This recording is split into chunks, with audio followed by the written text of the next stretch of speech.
మీకుండే ఎటువంటి గ్రహ బాధలైనా గృహ బాధలైనా శాశ్వత పరిష్కారం కోసం సంప్రదించండి శ్రీనివాస జ్యోతిషాలయ. సార్ నమస్తే.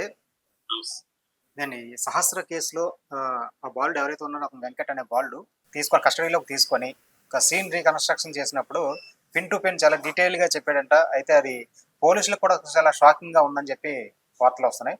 ఇంతకీ ఏం చెప్పాడు, పోలీసులు దీని గురించి ఏమంటున్నారు? పోలీసుల నుంచి మనకు అందుతున్న సమాచారం ప్రకారం సహస్రాన్ని చంపిన ఈ బాలుణ్ణి పోలీసులు కస్టడీలకు తీసుకున్నారు కోర్టు అనుమతితో. మామూలుగా పోలీసులు ఏం చేస్తారంటే సీన్ రికన్స్ట్రక్షన్ చేస్తారనమాట. కస్టడీలకు తీసుకొని ఎక్కువ సార్లు సీన్ రికన్స్ట్రక్ట్ చేసి దాన్ని వీడియో కూడా షూట్ చేస్తారు. సో అలాగా ఈ అబ్బాయిని కస్టడీలోకి తీసుకున్న తర్వాత క్రైమ్ సీన్ రికన్స్ట్రక్షన్ ఉంటారు. ఇది వెరీ ఇంపార్టెంట్ ఇన్వెస్టిగేషన్ లో. సో ఈ అబ్బాయిని అక్కడున్న బిల్డింగ్ సహస్ర ఉంటున్న 3rd ఫ్లోర్ పెంట్ హౌస్ ఉంటుంది. ఆ పెంట్ హౌస్ కి అబ్బాయిని తీసుకెళ్లారు. అక్కడ ఇంట్లో ఉన్న సహస్ర తల్లిదండ్రులు వాళ్ళంతా కూడా పక్కకి పంపించేసి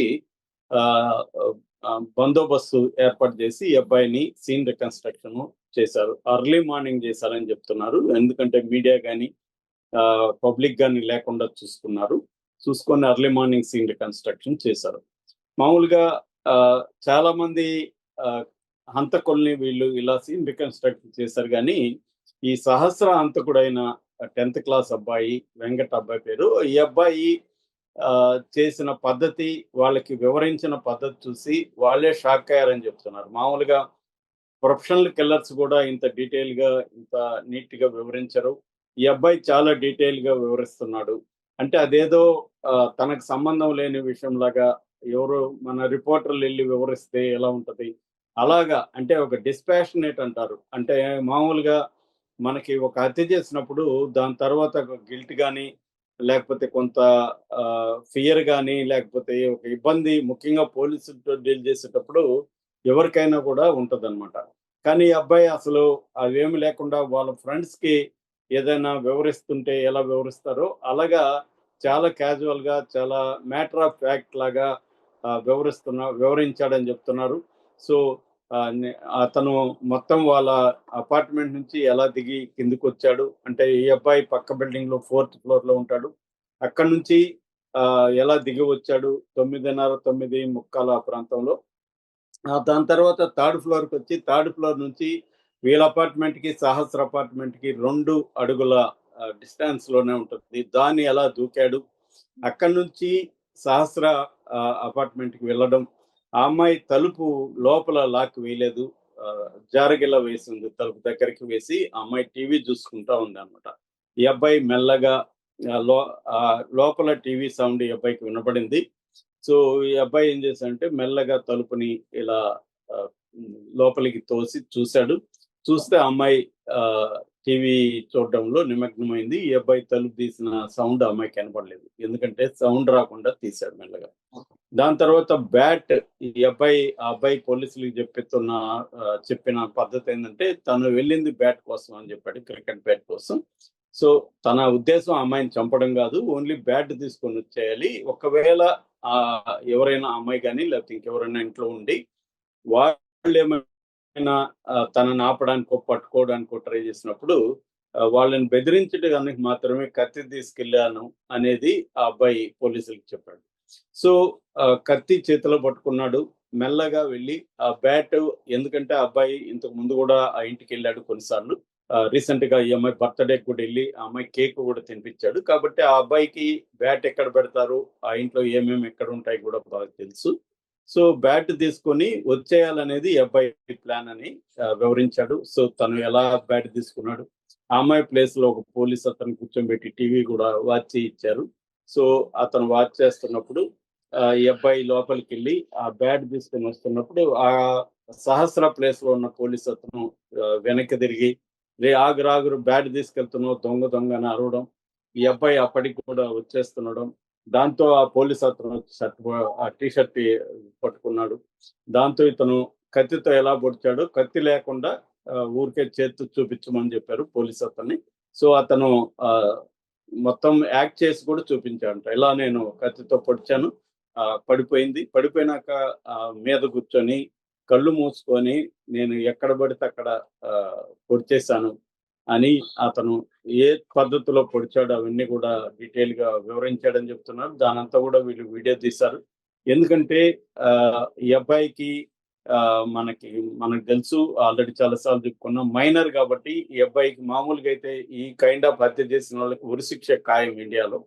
కనీసం లేదంటే మరణ శిక్ష అనే ఖాయం. ఈ మధ్యనే నల్గొండ దాంట్లో ఇలాగ ఒక అమ్మాయిని రేప్ చేసి చంపినోడికి 51 సంవత్సరాల యావజ్జీవ కారాగార శిక్షే కానీ దాన్ని 51 సంవత్సరాలు వేశారు.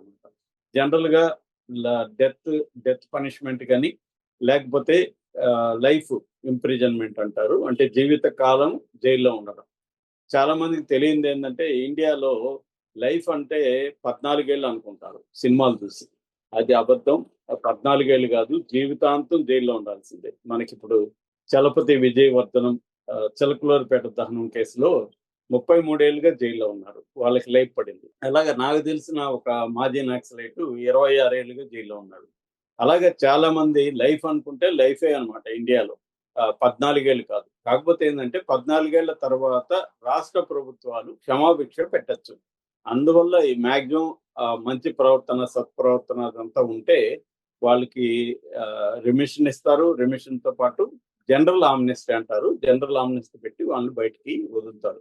ఇండిపెండెన్స్ డే కానీ అట్లా రిపబ్లిక్ డే ఇలాంటి సందర్భాల్లో వదులుతూ ఉంటారు. అయితే ఈ అబ్బాయికి ఇప్పుడు శిక్ష పడదు, మరణ శిక్ష కానీ లేకపోతే యావజ్జీవ కారాగార శిక్ష కానీ ఈ అబ్బాయికి పడదు. ఎందుకంటే ఈ అబ్బాయి 16 ఏళ్ల లోపల ఉన్నాడు. 14 ఏళ్ళు ఈ అబ్బాయికి. 16 ఏళ్ళు పైన ఉంటే, 18 ఏళ్ల లోపల 16 ఏళ్ళు పైన ఉంటే అడల్ట్ లాగా ట్రీట్ చేసి ఈ అబ్బాయికి అప్పుడు యావజ్జీవం పడే అవకాశం ఉంది. ఇప్పుడు లేదు కాబట్టి ఈ అబ్బాయి కనీసం గట్టిగా శిక్ష పడాలంటే పోలీసులు కేసుని టైట్ గా ప్రజెంట్ చేయాలని ప్లాన్ చేస్తున్నారు. అందుకని పైగా ఇది వివాదమైంది. వీళ్ళ తల్లిదండ్రులు, బంధువులు కూడా కూకట్పల్లి పోలీస్ స్టేషన్ లో ధర్నా చేశారు. ఈ అబ్బాయికి మరణ శిక్ష చేయాలి, ఈ అబ్బాయిని ఎన్కౌంటర్ లో చంపేయాలని కూడా డిమాండ్ చేస్తున్నారు. కాబట్టి సో ఈ కేసుని సీరియస్ గా తీసుకున్న పోలీసులు మొత్తం ప్రొసీజర్ అంతా కూడా సిస్టమేటిక్ గా చేస్తున్నారు. కోర్టు కూడా ఈ వీళ్ళని ఆదేశించింది మొత్తం డీటెయిల్ గా కేసు గురించి వివరాలు ఇవ్వమని. అందుకని ఈ అబ్బాయిని తీసుకెళ్లారు. తీసుకెళ్ళిన తర్వాత ఈ అబ్బాయి మొత్తం వీళ్ళ దగ్గర ఆల్రెడీ డిఫరెంట్ సోర్సెస్ నుంచి కలెక్ట్ చేసిన ఇన్ఫర్మేషన్ కి సంబంధించి కొన్ని క్వశ్చనర్ కూడా తయారు చేసుకుని ఈ అబ్బాయిని అడిగాడు. ఈ అబ్బాయి మొత్తం అసలు అదేదో ఒక తన డ్యూటీ లాగా, ఒక జాబ్ లాగా డీటెయిల్ గా వివరిస్తే వీళ్ళు షాక్ అయ్యారని చెప్తున్నారు. వీడింత కోల్డ్ బ్లడెడ్ గా ఉన్నాడేంటి మనిషి, కనీసం చిన్నపిల్లోడు 14 ఏళ్ళు, బాలు లక్షణాలు ఏమాత్రం లేవు. కనీసం తనకు తెలిసిన ఒక పాపని ఇంత దారుణంగా చంపితే ఆ చంపిన అనే ఒక పశ్చాత్తాపం కానీ, సార్ తప్పైంది సార్ నాది, అనుకోకుండా ఇలా చేసేసాను సార్ అని కానీ ఇలాగా ఏమి లేదు. జరిగిపోయింది, దానికి నేనేం చేయను అన్నట్టుగా ఉన్నాడు వీడి బిహేవియర్.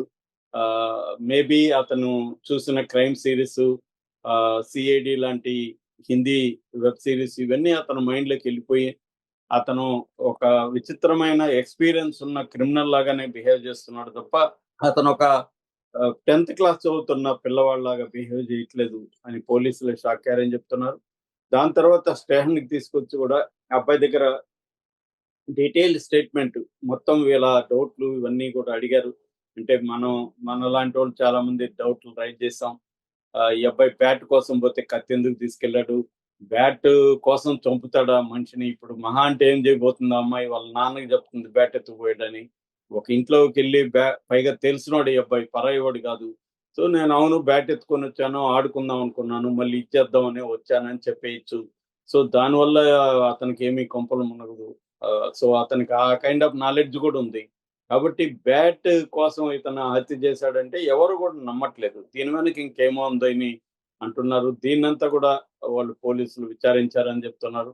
ఆ అబ్బాయి మాత్రం ఎన్నిసార్లు అడిగినా నేను బ్యాట్ కోసమే వెళ్ళాను, ఆ అమ్మాయిని చంపే ఉద్దేశం నాకు లేదు, అప్పుడు ఆ టైంలో ఆ అమ్మాయి షర్టు పట్టుకోవడం, ఆ టైంలో నేనేం చేస్తున్నా అనేది నాకు తెలియక అమ్మాయిని చంపేశాను అని చెప్తున్నాడు తప్ప వేరే డబ్బుల కోసం హుండీ పగలగొట్టి 80,000 డబ్బులు తీసుకురావడానికి అనేది ఒక వార్త వచ్చింది. డబ్బుల కోసం కావచ్చు, లేకపోతే ఆ అమ్మాయి మీద కక్ష పెట్టుకొని చంపాడనే ఒక వార్త వచ్చింది. రెండోది వాళ్ళ తమ్ముడి మీద కక్ష. వాళ్ళ తమ్ముడు బ్యాట్ ఇవ్వట్లేదు, వాళ్ళ తమ్ముడు ఇతన్ని తిట్టాడు గతంలోని, దాని మీద ఆ అబ్బాయి మీద కక్ష పెట్టుకొని అమ్మాయిని చంపాడనే వార్తలు కూడా వచ్చాయి. ఏదేమైనా ఇవన్నీ అడిగినా కూడా పోలీసులు ఆ అబ్బాయి మాత్రం ఒకే ఒక విషయాన్ని మాత్రమే రిపీట్ చేస్తూ ఉన్నాడు. నేను బ్యాట్ కోసమే వెళ్ళాను, చంపాలనుకోలేదు, కత్తి తీసుకెళ్ళింది బెదిరించడానికి మాత్రమే అని అంటున్నాడు. అట్లాగే తను రాసిన నోటు కూడా జనరల్ గా నేను రాశాను, వీళ్ళింటికి పోయి దొంగతనం అనేది కాదు, ఒక దొంగతనం చేయాలంటే ప్లాన్ ఏంటి అనేది నేను రాశాను. ఈ సిరీస్ ఇవన్నీ చూసి అప్పుడు నాకు వీళ్ళింటికి వెళ్ళి దొంగతనం చేయాలా అనేది ఉద్దేశం కూడా లేదు, బ్యాట్ కోసమే వెళ్ళాను, దానికోసమే చంపాను అనేది మాత్రం అబ్బాయి పదే పదే చెప్తున్నాడు. దీన్ని ఇప్పుడు పోలీసులు అంటే మర్డర్ మోటివ్ ఏది ఉన్నప్పటికీ మర్డర్ చేయడం అనేది ఖచ్చితంగా నేరం కిందకి వస్తుంది. కాబట్టి పోలీసులు ఆ విషయాన్నే ఛార్జ్ షీట్ లో పెట్టే అవకాశం ఉంది. ఛార్జ్ షీట్ కూడా త్వరగానే వేయబోతున్నారని చెప్తున్నారు.